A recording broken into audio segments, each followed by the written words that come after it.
Hindu editorial analysis. आज है दोस्तों संडे, और संडे को एडिटोरियल्स नहीं आते, लेकिन यहाँ पे जो इम्पोर्टेंट न्यूज़ है वो चीज़ें आपकी कवर करी जाएंगी आपके एग्जाम्स के पर्सपेक्टिव से। तो यहाँ पे चलते हैं सबसे पहले थंबनेल वाले ही आर्टिकल पे। तो आप लोग देख सकते हैं ये भोपाल गैस ट्रेजेडी की कुछ इम्पोर्टेंट पिक्चर्स हैं जो आपको कुछ बयां करती हैं, और पिक्चर हम सभी लोग जानते हैं thousands of the word explain करती हैं अगर आप उनको बारीक से देखेंगे तो। सबसे पहले चलते हैं, जो इम्पोर्टेंट आर्टिकल आई है आपके भोपाल गैस ट्रेजेडी से, जो भोपाल में गैस ट्रेजेडी हुई थी 1984 को, उसी चीज़ को यहाँ पे देखी जाएगी और यहाँ पे उस आर्टिकल को समझा जाएगा कि ये आर्टिकल क्या कह रहा है, कंसर्न क्या है इसका, पूरी डिटेलिंग को देखेंगे। दोस्तों सबसे पहले आपको यहाँ पे मैं थोड़ी सी डिटेलिंग देना चाहूँगा कि भोपाल गैस ट्रेजेडी थी क्या, है क्या, कितना इम्पोर्टेंस है और क्या क्या कर सकता है ये।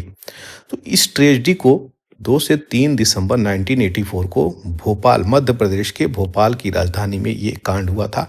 ये एक बहुत बड़ा इंडस्ट्रियल डिजास्टर इतिहास में माना जाता है।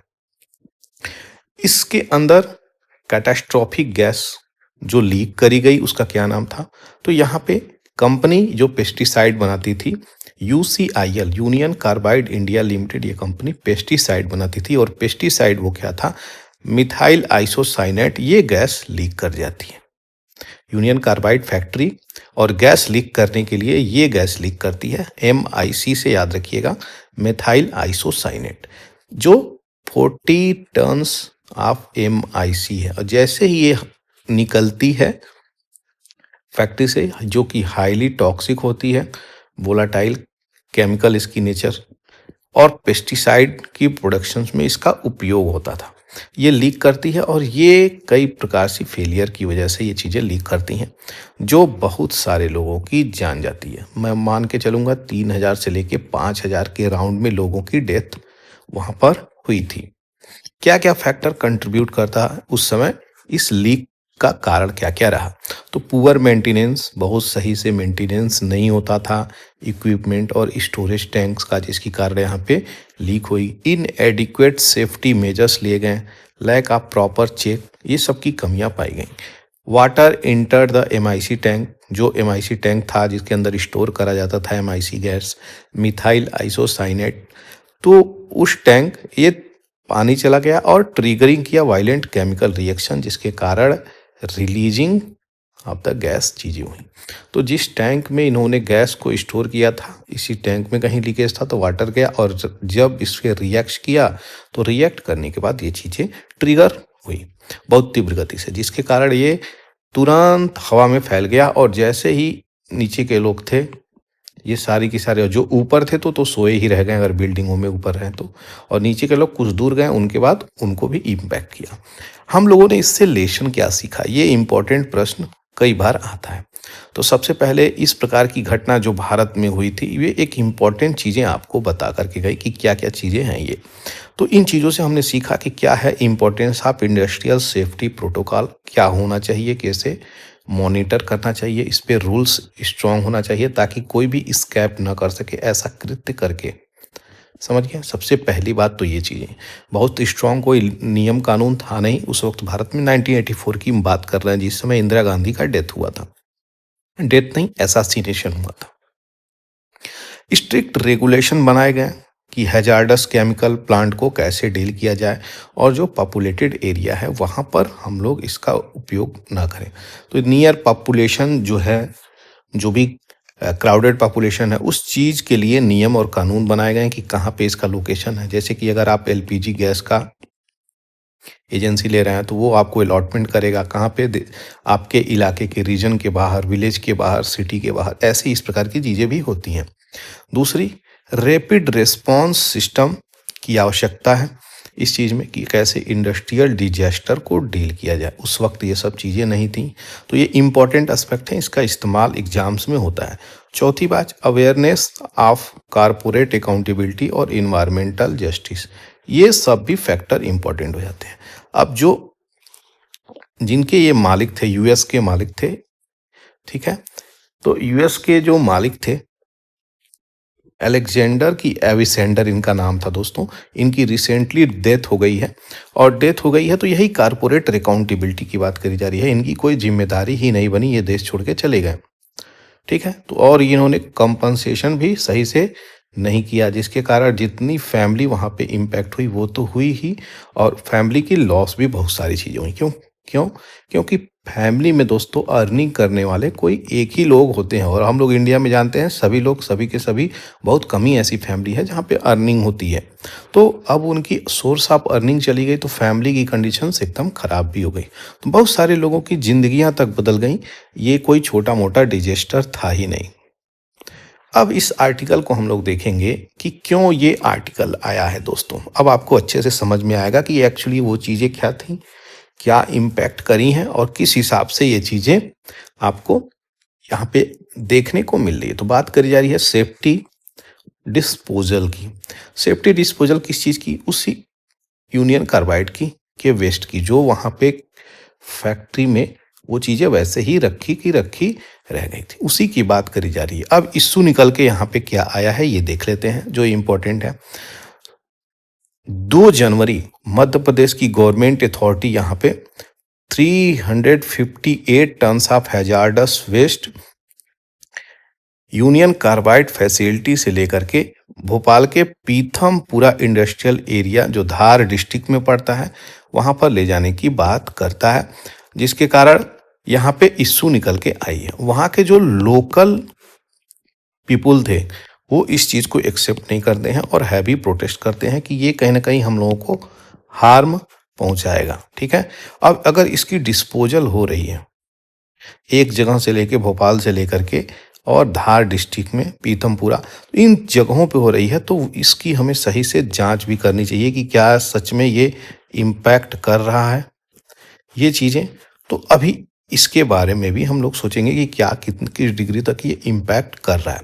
अब यहाँ पे लोकल प्रोटेस्ट करने लगे, हैवी प्रोटेस्ट चल रहा है, और वहीं पे हाई कोर्ट के द्वारा ये बातें बोली गई हैं कि इसको जल्द से जल्द आप रिजॉल्व करिए और इसकी शिफ्टिंग करिए, क्योंकि इतने समय से ये चीज़ें अभी तक हुई नहीं है। इसमें डेथ की अगर संख्या देखें तो वो तो बताया जा रहा है कि 4000 के आसपास लोगों की यहाँ पे डेथ हुई थी उस वक्त। अब ये वेस्ट स्टेटस देखेंगे तो 1984 से ही लेकर के ये एक प्रकार से पॉइजनस जो गैस है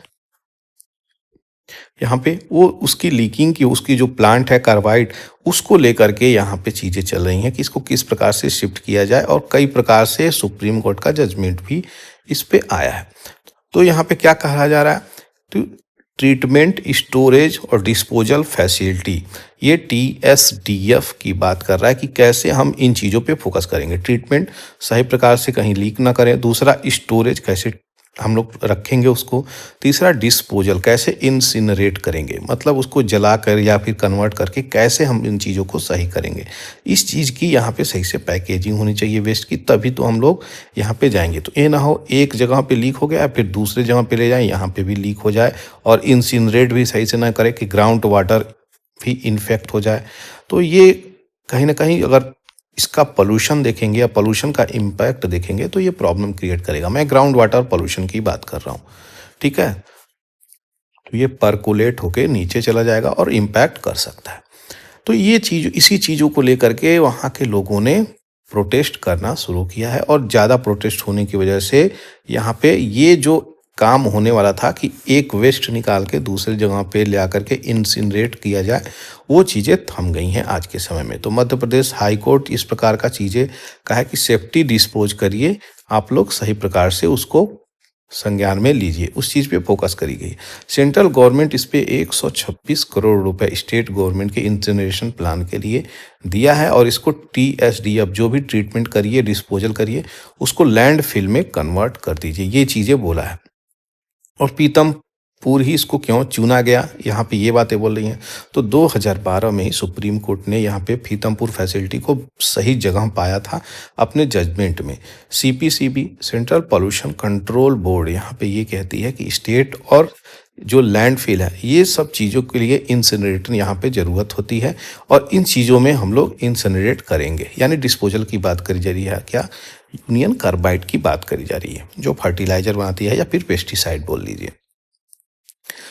इन चीज़ों के लिए यहाँ पे करी जा रही है। मध्य प्रदेश 2015 में एक ट्रायल करता है और यहाँ पे 10 ton of the waste TSDF यानी डिस्पोजल फैसिलिटी के रूप में इसको करता है। तो वहीं पे CPCB मॉनिटर करती है। इस प्रकार से प्राइवेट लेबोरेटरी चेन्नई में और हैदराबाद में। तो state had secretly advance incineration date by few days to step side local residence. मतलब लोकल रेसिडेंस से कुछ चीज़ें मान के चलिए छिपाने की वजह से कुछ समय पहले ही वो चीज़ें कर दी जाती हैं। हालांकि ये उनकी तो अधिकार है, इससे वंचित नहीं करना चाहिए था। भोपाल गैस ट्रेजेडी की बात करें, रिलीफ रिहैबिलिटेशन डिपार्टमेंट यहाँ पे जो डायरेक्टर स्वतंत्र कुमार सिंह हैं, तो इसकी इमिशन और ट्रायल जो है स्टिपुलेटेड लिमिट्स पे यहाँ पे करी जा रही हैं। क्या वेस्ट सच में हार्मफुल है, यहाँ पे उस बात पे अब प्रश्न निकल के आ रहा है। तो सच में बताएं, ये जो पॉइजनस है जिससे लोगों की डेथ हो गई है, क्या वो हार्मफुल नहीं रहेगा? ये तो अपने आप में एक बड़ा प्रश्न निकल के आ रहा है। तो इसीलिए इतनी सावधानियां बरतनी जा रही हैं। ट्रायल जो है वो करी गई थी 4.8 टन की एक्सकवेशन जो करी गई वेस्ट की, 4.8 टन की ट्रायल करी गई। 1.6 टन सेमी प्रोसेस था, 1.3 टन कार्बायरिल रेसिड्यू था, 0.8 टन रिएक्टर रेसिड्यू था। इन चीज़ों की करी गई। तो यहाँ पे जो TSDF है यानी डिस्पोजल फैसिलिटी है वो यहाँ पे चेक करा गया जिन जिन लोकेशंस पे इस पे करी गई पीथमपुरा के। तो क्या पाया कि सच में अचानक से वहाँ के वाटर टेबल में और जो यहाँ पे क्या है पर्टिकुलेट मटेरियल है वो वहाँ पे आपको चीज़ें बढ़ गई। तो इन चीज़ों की कंसंट्रेशंस बढ़ गई, जैसे क्लोराइड हो गई, सल्फेट हो गई, फ्लोराइड हो गई, hardness and the amount of total dissolve solid हो गई।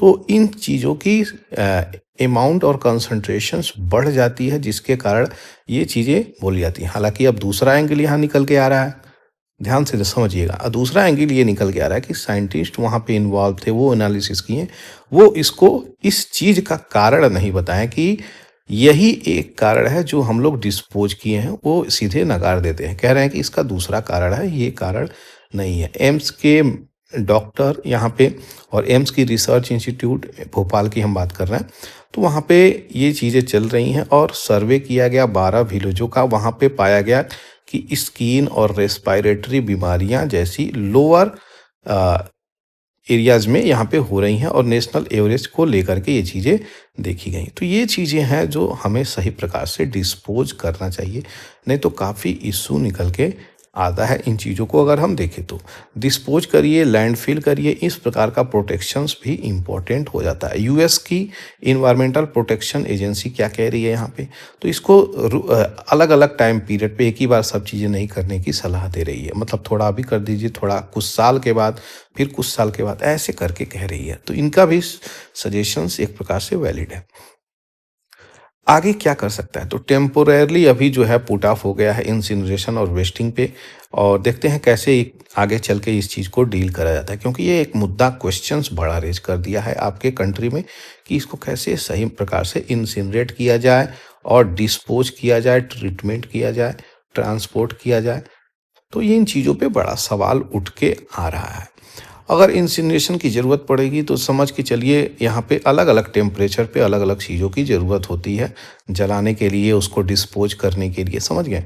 तो अगर नेप्थोल की हम बात करें तो ये 590 डिग्री सेल्सियस से 650 डिग्री सेल्सियस पे ऑपरेट करेगा। हैजार्डस वेस्ट इंसिनरेशन की बात करें तो 980 से लेके 1200 डिग्री सेल्सियस तक इंसिनरेट करेगा। तो वेस्ट ऑफ ऑर्गेनिक्स की यहाँ पे बातें चल रही हैं। इन चीज़ों को हम इस प्रकार से इंसिनरेशन करेंगे जो अलग अलग टेम्परेचर की रिक्वायरमेंट हो जाती है। तो ये थी पूरी डिटेलिंग जो इस वीडियो पे इस आर्टिकल को लेकर मैं दिया। आशा करता हूँ आपको समझ में आई होगी बैकग्राउंड डिटेलिंग। तो दोस्तों ये चैनल है मेरा, इसको सपोर्ट लाइक जरूर से कर दीजिएगा। आगे चलते हैं, फ्रंट पेज पे अब आएंगे दोस्तों। तो ये न्यूज़ है जो कि कई बार मैं कवर किया हूँ। RG का रेप केस था आपके बंगाल कोलकाता का, तो वहाँ पर एक्स पुलिस वॉलंटियर को गिल्टी पाया गया, तो उनको सज़ा सुनाई जा रही है सिविल कोर्ट और क्रिमिनल कोर्ट के द्वारा यहाँ पे। तो ये पुलिस आर्मी लगी हुई है, यहाँ पे फोर्सेस लगे हुए हैं, कोई इशू नहीं है। कौन है जो वॉलंटियर जिसको गिल्टी पाया गया, तो संजय राव को यहाँ पे गिल्टी पाया गया, जो ब्रूटली यहाँ पे रेप किया था किसी के यहाँ पे डॉक्टर को। ठीक है, डॉक्टर को इन्होंने रेप किया, तो यहाँ पे जजमेंट आ चुका है। दूसरा जो साइड में इंपॉर्टेंट छोटा सा आर्टिकल है, लीड फॉर लाइफ। अच्छा ये बताइए किसको किसको बुक पढ़ना बहुत अच्छा लगता है? देखिए बुक ऐसी चीज है जो एक व्यक्ति के जीवन की, अगर कोई एक बुक लिखता है व्यक्ति, अपने जीवन का महत्वपूर्ण 4 से 5 साल का मिनिमम उसमें अनुभव, एक्सपीरियंस, नॉलेज तो अपने जीवन का पूरा उसमें डालता है। तो आप जब एक बुक से इंटरेक्ट करते हैं तो वो केवल आप बुक नहीं पढ़ते हैं, कई सारी पर्सनालिटीज के बारे में पढ़ते हैं, नॉलेज आपको होता है, बहुत सारी इश्यू पे बातें होती हैं उसमें। तो बुक एक वास्ट एरिया कवर करता है। तो इसका मतलब जब भी हम एक बुक पढ़ते हैं तो हम कई पर्सनालिटी से इंटरेक्ट होते हैं, कई इश्यू पे हम चर्चा करते हैं, तो हमें हमारी नॉलेज, हमारी आईक्यू, हर चीज़ों पे वृद्धि होती है। तो बुक अहम रोल प्ले करता है। उसी का इवेंट यहाँ पे सेलिब्रेट किया गया है चेन्नई में। और चेन्नई में एक इम्पॉर्टेंट बुक है द हिंदू के द्वारा लॉन्च किया गया है, सर्फ एंड ड्राइव। इसको लॉन्च किए हैं शशि थरूर जी ने। तो ये चीज़ें हैं आपके जीवन में डोनाल्ड ट्रंप और वर्ल्ड की क्या स्थिति है, इन सब चीज़ों पे यहाँ पे विचार किया जा रहा है। यही बुक का लोगो देख सकते हैं आप। तो ये इंपॉर्टेंट इवेंट है। आगे बढ़ते हैं, कुछ इंपॉर्टेंट चीज़ें हैं। सर्वे किया गया दोस्तों एक, कहाँ पे? केरला के तिरुवनंतपुरम में। तो 24 new species Munnar faunal stock. Faunal मतलब फ्लोरा प्लस फौना, ये चीज़ें याद रखिएगा। जब फौना की बात करें तो यहाँ पे एनिमल चीज़ें आ जाती हैं, जब फ्लोरा की बात करें तो यहाँ पे प्लांट वाली चीज़ें आ जाती हैं। तो प्लांट किंगडम और एनिमल किंगडम इन दोनों को रिजेंबल करती है। तो फौना में यहाँ पे चिड़ियों की संख्या में वृद्धि पाई गई है। 24 न्यू स्पीसीज फौनल वाले चीज़ों में पाई गई हैं। ये फौनल सर्वे मुन्नार वाइल्ड लाइफ डिवीजन के द्वारा यहाँ पे चीज़ें करी गई हैं, जिसमें 24 न्यू स्पीसीज ऑफ बर्ड भी पाई गई हैं। कुछ यहाँ पे जो forest department association, Travancore nature history society, ये लोग इन चीज़ों पे कार्य किए हैं मिलकर। और किन की जगहों पे सर्वे करे हैं तो यहाँ पे देखिएगा, जो आपके केरला वाले जोन में पड़ेगा, तिरुवनंतपुरम में। तो Mathikettan 16 national park, Pambadum 16 national park, Anamudi 16 national park, Kurinjimala wildlife sanctuary, Eravikulam national park, Chinnar wildlife sanctuary, ये इन सब में काफ़ी अच्छा से सर्वे हुआ है और सर्वे में ये चीज़ें रिपोर्ट निकल के आई हैं। तो बढ़िया है, ये चीज़ें इंपॉर्टेंट है। 8 नए बटरफ्लाई स्पेसीज भी प्राप्त हुए हैं। तो मुन्नार वाले रीजन में, जो केरला वाले रीजन में यहाँ पे पड़ रहा है। इंपॉर्टेंट चीज़ें यही हैं, याद रखिएगा। एंडेमिक बटरफ्लाई जैसे कि रेड डिस्क बुश ब्राउन, पालनी बुश ब्राउन, पालनी फर्टिलिटी, पालनी 4 रिंग और Nilgiri 4 ring, Nilgiri clouded yellow, Nilgiri tiger, ये लोग यहाँ पे चीज़ें इनकी मिली हैं एंडेमिक। दूसरा ग्रास जेवल जो है यहाँ पे ऑब्जर्व किया गया कि smallest butterfly of the state है, यानी किस स्टेट की? केरला की। ये चीज़ें याद रखिएगा। 5 relative common odonates of lower elevations यहाँ पे पाए गए हैं। तो ये इंपॉर्टेंट चीज़ें हैं जो आपके तिरुवनंत वाले रीजन से निकल के आ रही है। ये अन्नामलाई 16 कली बर्ड है, इसके बारे में भी याद रखिएगा।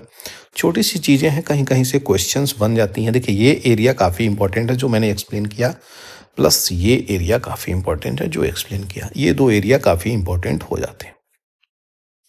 बात करी जा रही है दोस्तों कोविड-19, जिसे हम कोरोना बोलते हैं।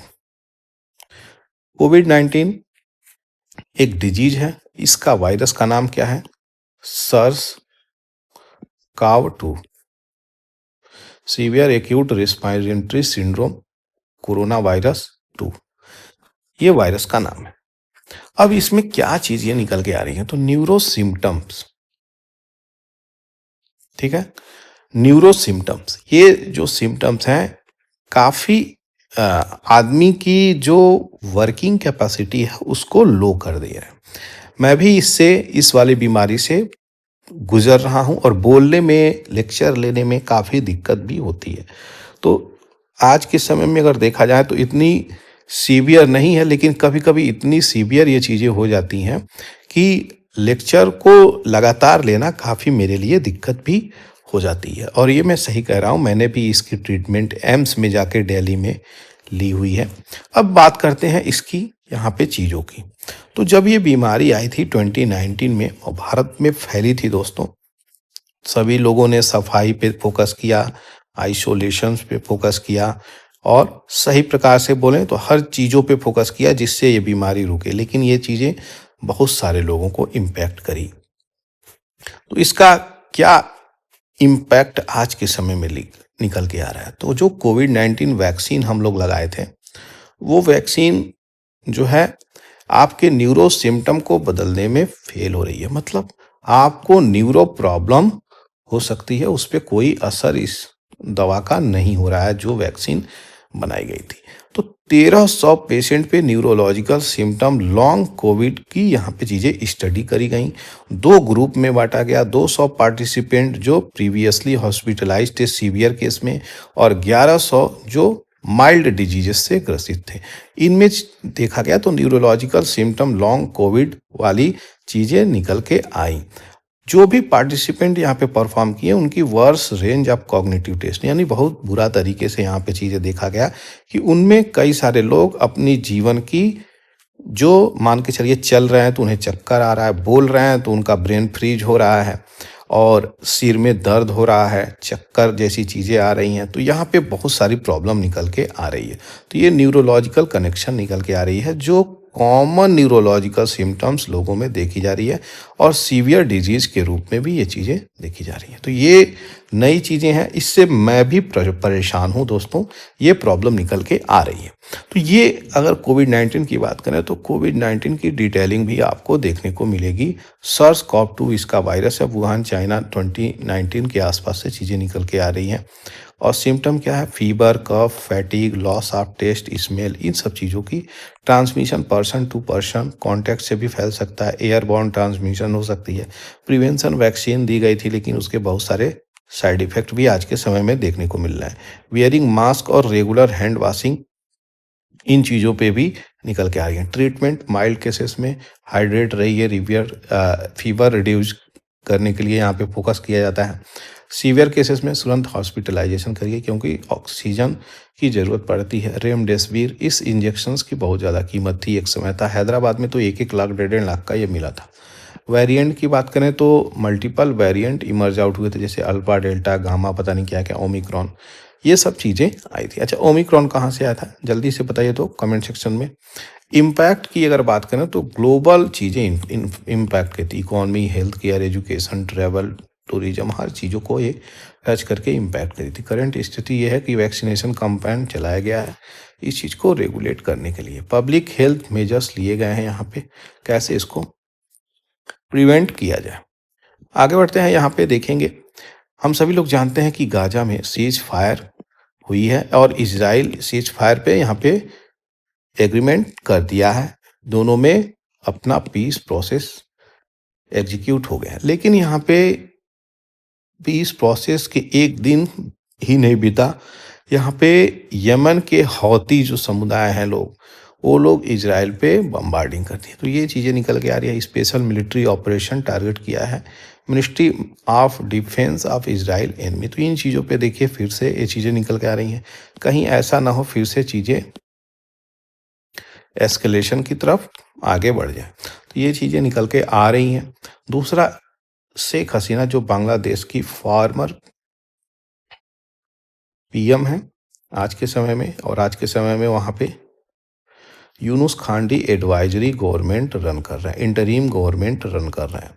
ठीक है, अब इनके बाद खालिदा जिया ही आएंगी जो ठीक इनकी एंटी हैं और प्रो चाइना है। ठीक है, प्रो चाइना रिजेंबल भी कर रहा है आज के समय में, क्योंकि वहाँ पे बहुत सारे क्या हो रहे हैं, हिंदू और मुस्लिम, इसमें बहुत सारी कॉन्फ्लिक्ट भी इमर्ज आउट हुई है।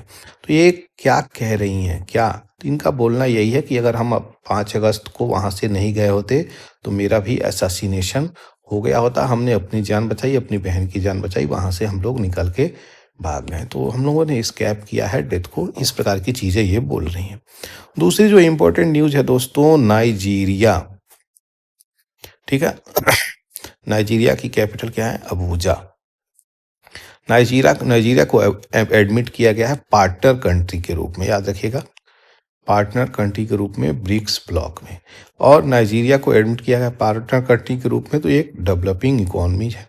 और ब्रिक्स की हम बात करें तो यहाँ पे ब्राज़ील, रसिया, इंडिया, चाइना 2009 में, साउथ अफ्रीका 10 में। इसी प्रकार से G7 का ये काउंटर पार्ट है ब्रिक्स। ये चीज़ें याद रखिएगा। ब्रिक्स की डिटेलिंग यहाँ पे मैं दे दिया हूँ। 2010 में इसको लाया जाता है। साउथ अफ्रीका को 2010 में इसमें ऐड किया जाता है। ब्रिक्स जो था पहले ब्रिक था, BRIC, 4 ही कंट्री मात्र इसमें थे। एक्रोनिम ब्रिक ये क्वाइन किया जाता है 2001 में गोल्डमैन सैक इकोनॉमिक्स जिम ओ नील के द्वारा। ये चीज़ें याद रखिएगा। फॉर्मेशन 2006 में UNGA के 61st सेशन में, फर्स्ट समिट याक्तिनबर्ग रसिया में इसकी फर्स्ट समिट होती है। हेडक्वार्टर शंघाई में है। 6th BRIC summit Fortaleza declarations में ही NDB की शुरुआत होती है, जिसमें न्यू डेवलपमेंट बैंक हम लोग बोलते हैं। जुलाई 2014 में ये चीज़ें आती हैं, 15 में ये चीज़ें इन्फोर्स हो जाती हैं। Bangladesh, UAE, Uruguay, Egypt member along with the BRICS country. 1 जनवरी 2024 को यहाँ पे 4 कंट्री और ज्वाइन करती हैं जो इस ब्लॉक को ज्वाइन करती हैं। इजिप्ट हो गई, इथियोपिया हो गई, ईरान हो गई, UAE हो गई। अजरबैजान को भी करी जाती हैं, लेकिन वो छोड़ देता है, कहता है कि ठीक है हम नहीं ज्वाइन करेंगे। पर्पज इसका एक ही है, वो है पॉलिटिकल, ज़्यादा से ज़्यादा चीज़ें फोकस करती हैं। 11 मई 2015 को केमी कामत अपॉइंट किए जाते हैं first resident of the NDB, जो न्यू डेवलपमेंट बैंक है। ये चीज़ें यहाँ पे निकल के आ रही हैं। टोटल पॉपुलेशन अगर देखा जाए तो 3.21 बिलियन के आसपास कवर करता है। 26.7% of the world land surface. अब तो ये चीज़ें बदल जाएंगी क्योंकि नाइजीरिया को भी ऐड करनी है। तो ये चीज़ें याद रखिएगा जो इम्पोर्टेंट न्यूज़ है। अच्छा, छोटा सा इम्पोर्टेंट आर्टिकल ये भी है, इसको मैं एक यहीं पे एक्सप्लेन कर रहा हूँ। ये है बुल टेमिंग। एक्चुअली इसका नाम है जल्लीकट्टू। जल्लीकट्टू तमिलनाडु का ये गेम है। जब पोंगल फेस्टिवल आता है उससे पहले ये चीज़ें करती हैं, तो बहुत अच्छे से ट्रेनिंग करी जाती है। इस स्पेसीज को खिला पिला के पहलवान बनाया जाता है इस जानवर को, और इसलिए इसका संरक्षण भी हो रहा है। अगर इस चीज़ को कल्चरल और अपनी ट्रेडिशनल पॉइंट ऑफ व्यू से रिलेट करके वो लोग नहीं देखते, तो इसका संरक्षण क्यों करते, ये चीज़ें इंपॉर्टेंट। इनका यही कहना है। सबसे पहले हम सुप्रीम कोर्ट की बातों को बता रहे हैं। सुप्रीम कोर्ट क्या कहता है कि आप लोग एनिमल क्रूएल्टी ना करें। इसकी भी जान जाती है और आप लोगों की तो जान जाती है, क्योंकि रिसेंटली 10-12 लोगों की यहाँ पे जान जाने की बात बताई जा रही है अभी तमिलनाडु में, और कितने सारे लोग तो इंजर्ड हो गए, और ये भी कई बार मर जाते हैं लोग। तो ये जो जल्लीकट्टू की ब्रीड है, ये इसी के लिए यूज ही होती है, इसी गेम के पर्पज से ही यूज होती है। तो लोग इसको क्यों पालेंगे, क्या करेंगे, ये भी एक बड़ा प्रश्न है उनका। और दूसरा, ट्रेडिशन और कल्चर है तो उसको कैसे छोड़ सकते हैं। ठीक है। नेक्स्ट, ये लोग पोंगल सेलिब्रेशन से पहले ये गेम स्टार्ट करते हैं। तो इनकी एक धरोहर बहुत प्राचीन समय से, ये चीज़ें एंशिएंट टाइम से चली आ रही हैं। तो इन चीज़ों का एक कल्चरल और ट्रेडिशनल पॉइंट ऑफ व्यू है। इस व्यू को ही सम्मान देते हुए सुप्रीम कोर्ट ये चीज़ें बोला था कि ठीक है, अगर आप लोग नहीं मान रहे हैं, लेकिन इसकी चीज़ों को ध्यान रखा जाए कि एनिमल की क्रूएल्टी ना हो। ये सब चीज़ों पे फोकस करी गई थी। तो ये ही चीज़ें यहाँ पे निकल के आ रही हैं जो आपको यहाँ पर बतानी थी। बहुत सारे ऐसे स्टेट हैं जहाँ पे मुर्गियों का गेम होता है, बकरियों का गेम होता है, इस प्रकार की भी जानवरों का गेम लोग आनंद उठाते हैं। तो ये थी पूरी डिटेलिंग दोस्तों। आशा करते हैं आपको समझ में आई होगी। तो वीडियो को लाइक, शेयर और सब्सक्राइब जरूर से कर दीजिएगा। Thank you for watching the Hindu editorial analysis bye पूरा एकेडमी। जय हिंद, जय भारत।